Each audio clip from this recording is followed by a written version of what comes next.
at the end of the day, whatever is happening, whatever your opinions on Palestine and Israel, the one thing I've always studied and looked at is the Jewish diaspora and the importance of diaspora movements. Now, regardless of your opinion or how you feel about the establishment of Israel and whatnot, never would have been accomplished without the diaspora, without Jews around the world coming in together, right? You had the Jews in Ottoman and British Palestine. You had the Jews around the Middle East. You had Mizrahi, Sephardic, Ethiopian. You have fucking the Ashkenazi Jews of Europe. You had all of these people coming in towards a common goal. The way they also elected and sort of saw Ben Gurion as their leader, and they sort of just shut up and listened to him and had one voice, one direction, leading them, regardless of how you feel about him. It's something to be said and studied about the way the collective effort was, the way the concentration and focus was, and the way they didn't have so many voices. When you have too many fucking voices, when you have too many leaders, when you have too many opinions, it causes things to move slower. That's why democracies fucking suck when you're trying to get rapid change. So, the key for me and what I've studied and what I've looked at, especially when it comes to the diaspora of Palestinians, is that there is money, there is success. What there isn't is collective, unified effort. There isn't one voice or a central voice, right, of a few individuals or an organization. There isn't necessarily an agenda and a plan, right? You cannot just play soccer without a goal. You know what I'm saying? Like, you can't just be passing the ball back and forth. At the end of the day, you gotta fucking score, all right? At the end of the day, the whole point is to get this ball in this fucking goal. You see what I'm saying? So one of my ideas, I don't know if other Arabs and Palestinians agree, is if you look at, let's say, remote businesses, right? A lot of people use Filipino VAs to do so many different things, right? You can outsource for Google ads. You can have a virtual assistant, write emails for you, respond things, use your social media accounts for you, something like that. But what we have in the West Bank is a lot of educated people, a lot of people that know accounting, for example, right? Take accounting, something we and the Jews have in common that we love to do.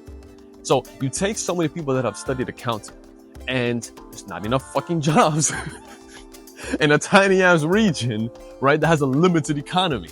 You see what I'm saying?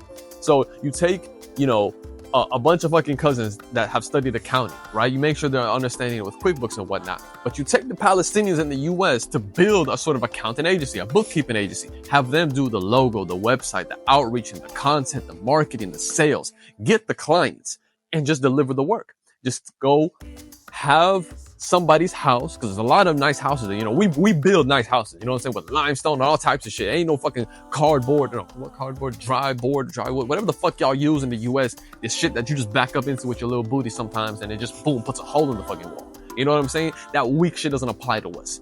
Kids can go through a whole fucking wall in America, but if you fall in a Palestinian house, but you busting something, a bone, there's good tile, there's good fucking materials in that shit. You know what I'm saying? You gonna hurt yourself. So, put in 3 computers, you send them a couple MacBooks, right? Use regular shit, whatever the fuck.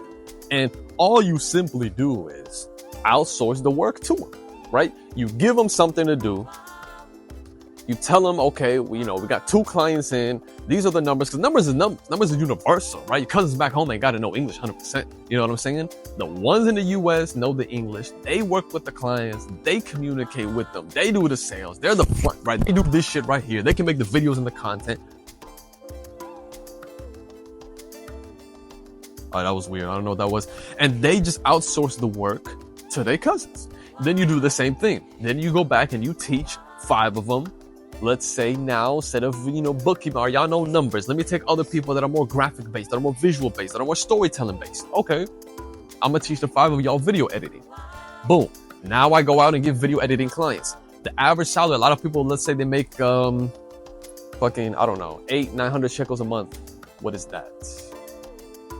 Probably not even $800 a month. Let's say 3,000 shekels a month, right? Let's say $800 a month.